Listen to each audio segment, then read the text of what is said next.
মেহেরবানি যে আল্লাহ আমাকে আপনাকে মাহে রমজানের প্রথম দিনে তার হুকুম সেহরি খাওয়ার পর মসজিদে এসে ফজরের 2 রাকাত ফরজ নামাজ জামাতের সহিত আদায় করার পর এই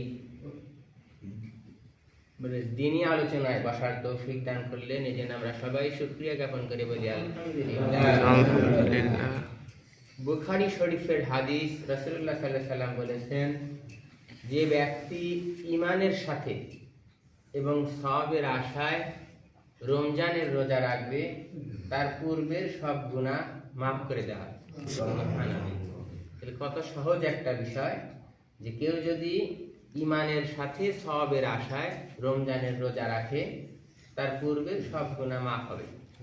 স্বাভাবিকভাবেই প্রশ্ন জাগে, আপনার সেই রোজা আপনার সেই রোজা কবুল হওয়া লাগে, ঠিক না? যদি রোজা কবুল হয় তাহলে না মাফ হবে। এখন রোজা কবুল হওয়ার 6টা শর্ত একবার সংক্ষেপে বলতেছি। 1, চোখের হেফাজত।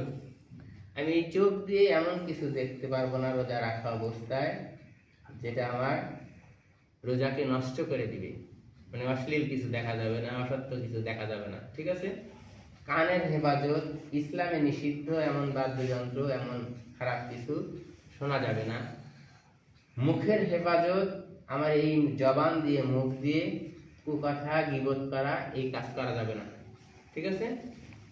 অঙ্গ প্রত্যঙ্গের হেফাজত, এই পুরা শরীরটাকে আপনার পুরাটাই হেফাজত করা লাগবে। এরকম আয়োজন, মানে সহজভাবে বলছে যে কেউ রোজা রাখলো, রোজা রাখা অবস্থায় তাস খেললো, তাহলে তার রোজা নষ্ট হয়ে যাবে।